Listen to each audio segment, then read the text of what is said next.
My dear friends, welcome you in Dhara classes. आज मैं BA first semester Hindi काव्य का प्रत्येक खंड के क्वेश्चन का हल आपको बताने वाला हूं, जो कि परीक्षा के लिए बहुत ही इम्पोर्टेंट होगा। आने वाली जो आपकी परीक्षा है 2023 की 2023 की के एग्ज़ाम के लिए बहुत ही महत्वपूर्ण क्वेश्चन को मैं लेकर के आया हूं, जो आपके लिए बहुत ही इम्पोर्टेंट होंगे। तो हम स्टार्ट करने जा रहे हैं हिंदी काव्य का ये खंड आ जो आपका है अति लघु उत्तरीय प्रश्न। यहाँ से हम शुरू कर रहे हैं और खंड आ बा सा तीनों खंडों के क्वेश्चन को आपको बताएंगे। तो खंड आ का फर्स्ट क्वेश्चन जो आपका है पहला है, भक्ति काल की प्रमुख काव्य शाखाएं कौन सी हैं। तो भक्ति काल की प्रमुख काव्य शाखाएं आपको बताना है, इसको समझना है कि भक्ति काल की प्रमुख काव्य शाखाएं क्या हैं। तो इसमें हम देखेंगे कि पहला है इसमें उत्तर संत काव्य शाखा, यानी संत काव्य शाखा जो है पहला पॉइंट है। दूसरा है सूफी काव्य, यानी इसमें सूफी काव्य लिखे गए थे। उसके बाद राम काव्य शाखा और 4 नंबर है कृष्ण काव्य शाखा। तो इस तरह से इसको हम भक्ति काल की प्रमुख जो काव्य शाखाएं हैं इसको 4 भागों में बांट सकते हैं। अगला क्वेश्चन आप देखेंगे, जो अगला क्वेश्चन आपका है, भारतेंद्र युग के प्रगतिशील कवियों के नाम लिखिए। तो भारतेंद्र युग के प्रगतिशील कवियों में जो है सर्वप्रथम भारतेंदु हरिश्चंद्र जी का नाम आता है। भारतेंदु हरिश्चंद्र, प्रताप नारायण मिश्र, बाल कृष्ण भट्ट, बाल मुकुंद गुप्त, श्रीधर पाठक, चौधरी बद्री नारायण, प्रेमधन, राधाचरण गोस्वामी इत्यादि प्रमुख कवि हैं, जिनको कि हम जो है भारतेंद्र युग के प्रगतिशील कवियों के रूप में जान सकते हैं। तो ये हमारा क्वेश्चन हुआ। अगला देखेंगे, ये बहुत ही इंपॉर्टेंट क्वेश्चन है। पेपर इस बार इसमें आपको पूरी संभावना है कि इस तरह से क्वेश्चन आपसे पूछे जाएंगे। अगला क्वेश्चन आप देखेंगे, सूर सागर का वर्ण विषय क्या है। तो सूर सागर का वर्ण विषय हमको जानना है, तो इसका वर्ण विषय है कृष्ण लीला। ये कृष्ण लीला आपको लिखना है कि कृष्ण लीला सूर सागर का जो वर्ण विषय है, जिसकी रचना किसने किया है, सूरदास जी ने किया है। अगला देखेंगे क्वेश्चन, सूर की भक्ति किस प्रकार की है। ये हमें बताना है कि सूर की भक्ति किस प्रकार की है। तो सख्य भाव, सख्य भाव की भक्ति सूरदास जी ने अपनी रचनाओं में किया है। सख्य का मतलब होता है सखा भाव, एक तरह से जो है मित्र के भाव से युक्त इनकी जो रचना है।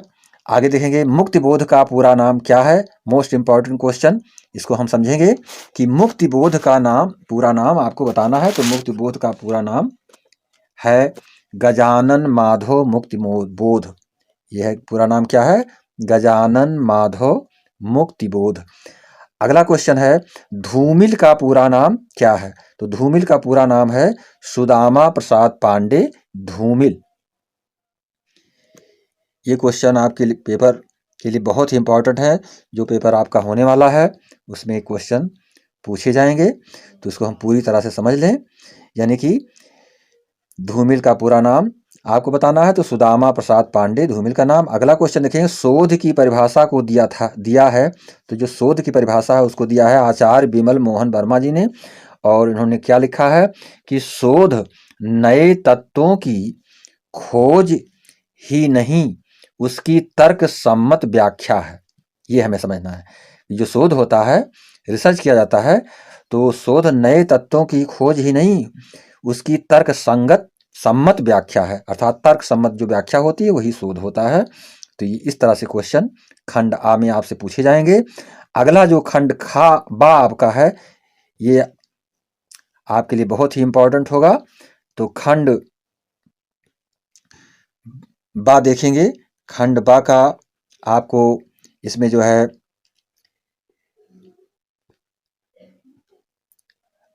अवतरण दिए जाएंगे, रचनाएं दी जाएंगी, उसको आपको व्याख्या के रूप में लिखना है। तो इसको हम समझेंगे। खंड बा जो है लघुत्तरीय प्रश्न इसमें पूछे जाएंगे। अधोलिखित अवतरणों की व्याख्या कीजिए। तो ये अवतरण आपका है सूरदास जी का लिखा हुआ। तो इसको देखेंगे इस पद को, गोकुल सबे गोपाल उपासी, जोग अंग साधत जे जेऊ जे उधव ते सब बसत ईश पूर्वासी। तो ये देखेंगे ऊपर की पंक्ति, गोकुल सबे गोपाल उपासी, अर्थात यहाँ पर जो है इस पद में गोपियां जो है अपनी विरह वेदना से उद्धव को परिचित कराती हैं। वो अपनी विरह वेदना में हैं, कृष्ण के वियोग में हैं। तो गोपियां कहती हैं, गोकुल सबे गोपाल उपासी। इसका मतलब गोपियां उद्धव से कहती हैं कि गोकुल में अब गोपाल कृष्ण की ही उपासिका है। ध्यान देंगे कि अब गोकुल जो है, अब गोकुल में अब गोपाल कृष्ण की ही उपासिका है। अर्थात पूरा गोकुल जो है ये गोपाल कृष्ण की ही उपासिका बन गया है। आगे देखेंगे, जोग जंग साधत जौ धोते सब बसत ईश पुरवासी। यद्यपि हरि हम तज अनाथ कर तदप रहत चरणन निसरासी। तो ध्यान देंगे यहाँ पर अष्टांग योग की उपासना करने वालों की बात कही गई है, जो काशी शिव नगरी में वास करते हैं। कहाँ पर वास करते हैं? जो साधक लोग होते हैं वो कहाँ पर वास करते हैं? ईशपुरवासी। ईशपुरवासी का मतलब होता है जो अष्टांग योग की उपासना करने वाले जो लोग होते हैं वो काशी शिव नगरी में वास करते हैं। यद्यपि यहाँ जो है कृष्ण जी हमें छोड़कर अनाथ कर गए हैं। यद्यपि हरि हम तज अनाथ कर तदप रहत चरणन निसराती। कहने का मतलब है कि कृष्ण जी मुझे यहाँ पर छोड़ करके अनाथ कर गए हैं, परंतु फिर भी हम लोग जो है हम यहाँ पर इन्हीं के चरणों के ध्यान में आनंदित रहती हैं। अर्थात उन्हीं के चरणों के ध्यान में हमेशा लगी हुई रहती हूँ।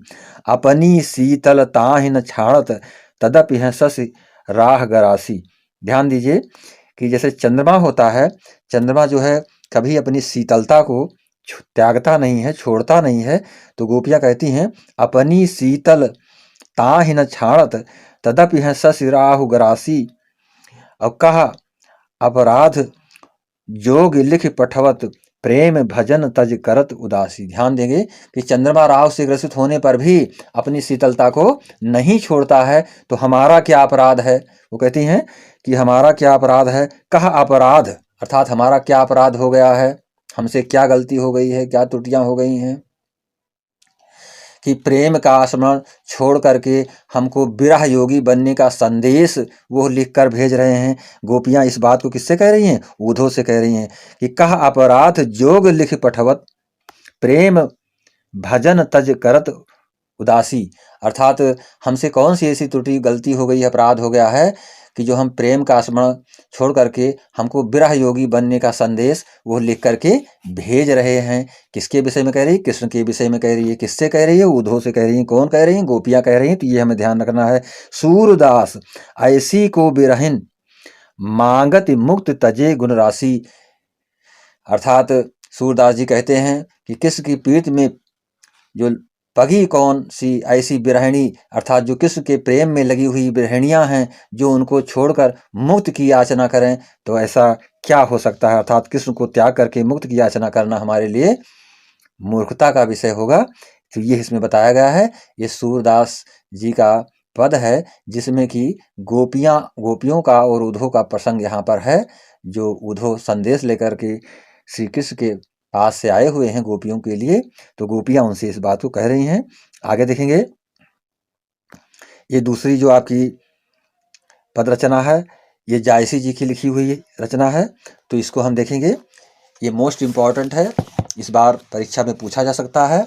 तो आप इसको पूरी तरह से समझ लें कि जो ये व्याख्या है इसको हमको अच्छी तरीके से समझना है। जायसी जी ने इसको लिखा है दूसरा वाला, सरोवर तीर पद्मिनी आई। ध्यान देंगे कि सरोवर तीर पद्मिनी आई। ये महाकवि जायसी के पद्मावत के मान सरोवर दंडखंड मतलब सरोवर दखंड से लिया गया है। जायसी जी इसको लिखे हुए हैं। इस पंक्ति में ये बताया गया है कि मानसरोवर में स्नान करती हुई पद्मावती के सौंदर्य का वर्णन किया गया है इसमें, कि वो मानसरोवर में स्नान के लिए आई हुई है और उसकी सुंदरता का वर्णन यहाँ पर कवि जायसी ने किया है। यहाँ मानसरोवर में स्नान करती हुई पद्मावती के सौंदर्य का वर्णन करते हुए जायसी जी कहते हैं कि उसके सौंदर्य के प्रभाव को अंकित करते हुए किस प्रकार से वो मनोभाव को प्रकट करते हैं। तो प्रत्येक पंक्ति को देखेंगे, उसके अर्थों को समझेंगे देखेंगे यहाँ पर कि सरवर तीर पद्मिनी आई, अर्थात सखियों के साथ में सहित पद्मावती सरोवर के किनारे पहुंची। इसका मतलब यह हुआ कि पद्मावती अपने सहेलियों के साथ में सरोवर के किनारे आ गई है। सरोवर तीर पद्मिनी आई, ये लाइन आप देखेंगे।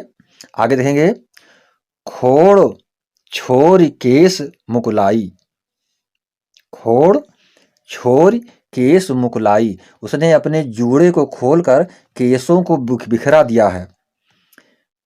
खोड़ का मतलब होता है खोलना, खोड़ छोर केस मुकुलाई, अर्थात मुकुलाई का मतलब होता है बिखरा देना, अर्थात उसने अपने जूड़ों को खोल करके बालों को बिखरा दिया है।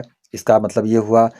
आगे देखेंगे, ससिमुख अंग मलेगिर वासा, देखेंगे इस लाइन को, ससिमुख अंग मलेगिर वासा, अर्थात उसका मुख चंद्रमा के समान था।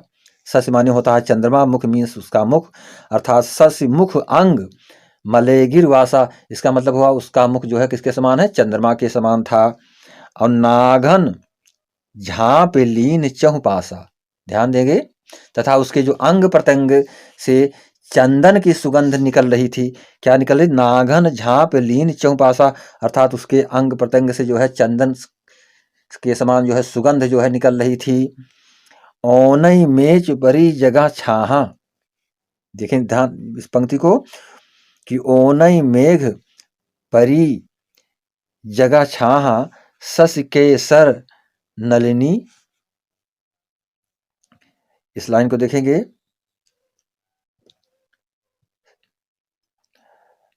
ओनय मेघ परी जगह छाहा सस के शरण लीन जनुराहा, अर्थात उस चंद्रमा पर बिखरी हुई केस राशि ऐसी प्रतीत हो रही थी मानो उसके चंदनी शरीर को चारों ओर से नागों से ढक लिया गया हो। ध्यान देंगे कि ओनई मेघ परी जगह छाहा सस के शरण लीन जनुराहा, ऐसा लग रहा था कि उस चंद्रमुखी पर बिखरी हुई जो केस राशि ऐसी प्रतीत हो रही थी मानो उसके चंदनी शरीर अर्थात चंद्रमा के समान सुंदर शरीर में चारों ओर से नागों ने ढक लिया हो, क्योंकि ऊपर की पंक्ति में बताया गया है कि उसने अपने बालों को बिखरा लिया था, तो उसके मुख पर जो है बिखरे हुए बाल नाग के समान लिपटे हुए दिखाई पड़ते हैं। आगे देखेंगे, छवि को दिन ही भानु के दशा, ये पंक्ति देखेंगे, छवि के दिन ही भानु के दशा लयनिस नखत चांद पर गसा, ध्यान देंगे शरीर को चारों ओर से नागों ने ढक लिया है, अर्थात छवि को दिन ही भानु के दशा लयनिस नखत चांद पर गसा, अर्थात शरीर को चारों तरफ से जो है नागों ने ढक लिया है। उसके काले सघन केस इस प्रकार फैले थे मानो संपूर्ण संसार पर बादल छा गए हों। इसका तात्पर्य हुआ कि उसका जो है चारों ओर से नागों ने उसके मुख को जो है ढक लिया था। ऐसा प्रतीत हो रहा था कि मानो सघन केस पर इस प्रकार से उस फैले हुए थे मानो संपूर्ण संसार पर बादल छा गए हों और उनकी छाया संपूर्ण संसार पर पड़ रही हो, अथवा ऐसा प्रतीत होता था कि राहु चंद्रमा की शरण में आ गया है, अर्थात चंद्रमा को कौन ग्रसता है, राहु ग्रसता है, तो राहु जो है उसके बाल से तुलना की गई है और उसके मुख की तुलना जो है किससे की गई है, चंद्रमा से की गई है।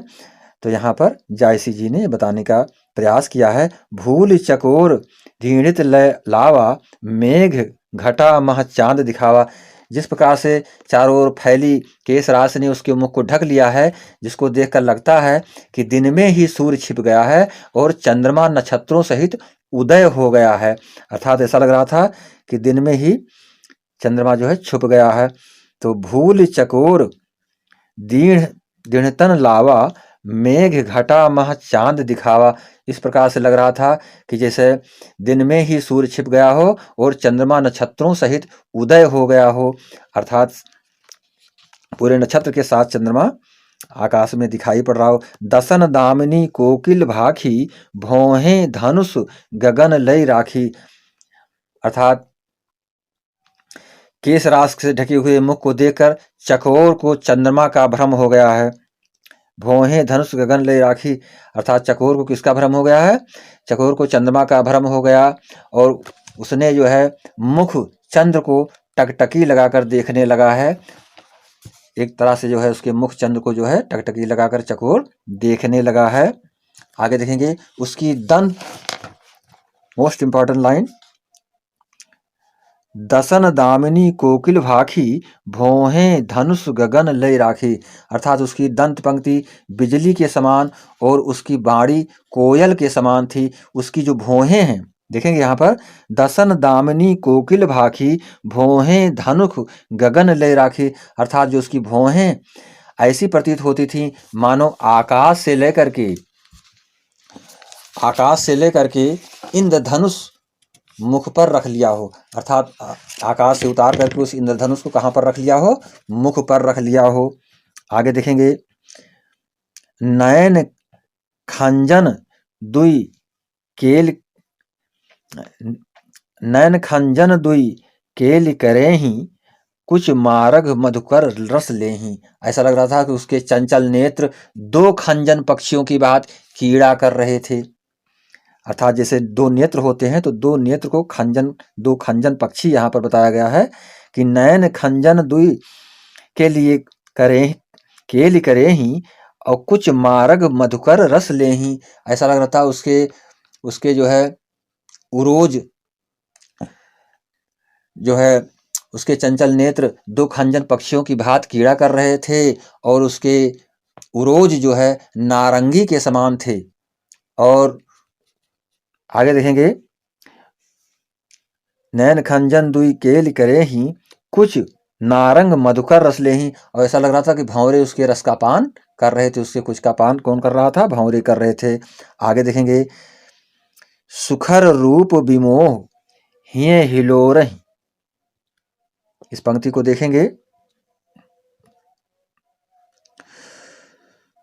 सुखर रूप विमोह हिये हिलोरहि ले, अर्थात जो है उसका अग्रभाग इस प्रकार शोभायमान था, पाए छुए मकुपावों तहि मिस लहरें दे, अर्थात उनका जो अग्रभाग था कुछ का इस प्रकार शोभायमान था मानो नारंगी पर बैठा हुआ भ्रमर रसपान कर रहा हो। तो इस तरह से जायसी जी ने पूरी तरह से जो है श्रृंगार रस से ओतप्रोत इस काव्य को लिखा है, जो पद्मावती के अंग प्रत्यंग का वर्णन इसमें बताया गया है।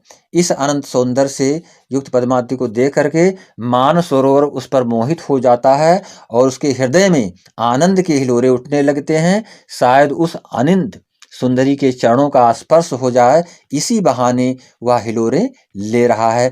तो इसको हम इस तरह से समझेंगे, इसमें आप समझेंगे कि शशिमुख, जो शशिमुख शब्द आया हुआ है, शशिमुख रानी दसन राखी में उपमा अलंकार का प्रयोग किया गया है।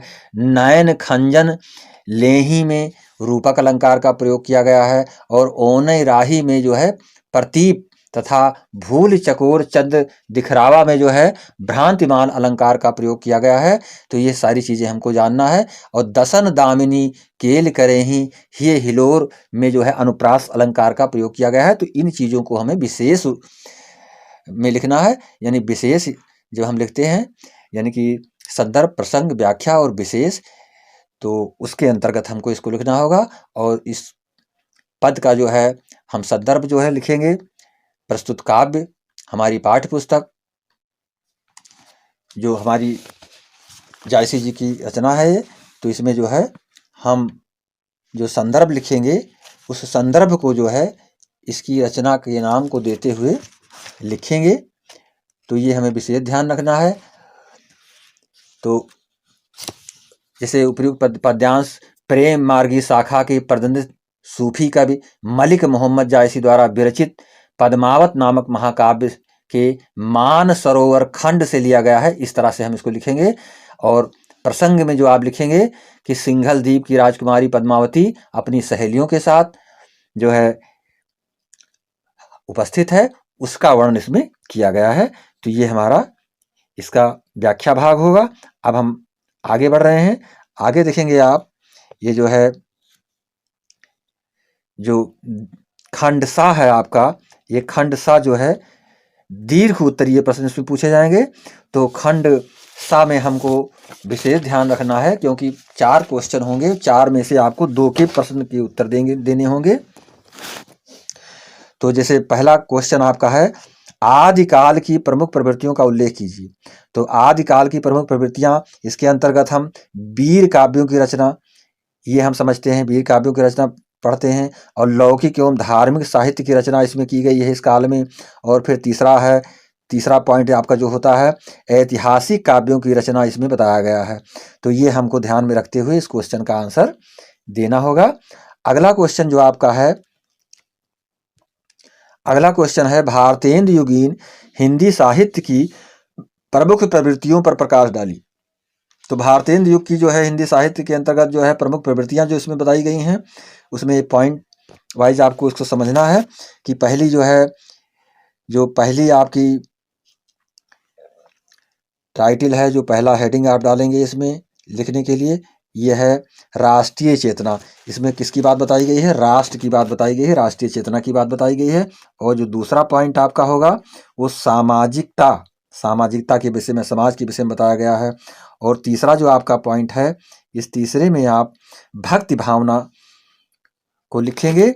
और फिर 4 नंबर जो आपका होगा वो श्रृंगारिकता, यानी कि भारतेंदु युगीन हिंदी साहित्य जो था वो श्रृंगारिकता से भी भरा हुआ है। और 5 नंबर में आप प्रकृति का चित्रण इसमें किया गया है बड़े ही मनोरम ढंग से। और छठा पॉइंट आपका रहेगा हास्य एवं व्यंग्य का निरूपण इसमें किया गया है। और इसके पश्चात देखेंगे ये अंतिम जो आपका पॉइंट रहेगा, हास्य एवं व्यंग्य का निरूपण, ये और समस्या पूर्ति, ये समस्या पूर्ति जो है आपका लास्ट पॉइंट रहेगा। तो इसको हमें ध्यान रखना है। तो पूरी तरह से इसको विधिवत पढ़ना है। इसी तरह से और सेम क्वेश्चन इसमें से आएंगे, आपको परीक्षा में पूछे जाएंगे। तो आप पूरी तरह से तैयारी कर लें इसको पढ़ करके, और पूरे ही वीडियो को देखें, चैनल को लाइक और सब्सक्राइब करेंगे और अपने फ्रेंड्स के बीच में शेयर करेंगे, जिससे हर किसी के पास ये वीडियो पहुँच पावे। तो इसमें ध्यान देंगे कि बन बैठी है मान की मूरत सी, ये जो उदाहरण दिया गया है इसमें, तो देखेंगे उपयुक्त विश्लेषण से स्पष्ट है कि आधुनिक काल का प्रथम सोपान भारतेंदु युग राष्ट्रीय चेतना, सामाजिक चेतना, भक्ति भावना, प्रकृति चित्रण, हास्य व्यंग्य की विविधता जो है, व्यंग्य की विविधता तथा समस्या पूर्तियों से भरा पड़ा हुआ है। तो इस तरह से हमको इसका उत्तर विस्तृत ढंग से देना होगा। और मैं चाहूँगा कि आप चैनल को लाइक और सब्सक्राइब करेंगे तथा अपने फ्रेंड्स के बीच में शेयर करेंगे, जिससे मैं आपको वीडियो उपलब्ध कराता रहूं और पूरी तरह से आप सेटिस्फाई होते रहेंगे। और इसके पश्चात जो है हम चाहेंगे कि आप जो है अगले वीडियो के लिए तैयार रहिए, जिससे कि हम अगला वीडियो आपको उपलब्ध करावें और पूरा आप उसको देखेंगे। और मैं चाहूँगा कि चैनल को लाइक और सब्सक्राइब करके बेल आइकन को अवश्य दबाएं तथा अपने मित्रों के बीच में शेयर करेंगे। इसी के साथ नमस्कार, जय हिंद, जय भारत।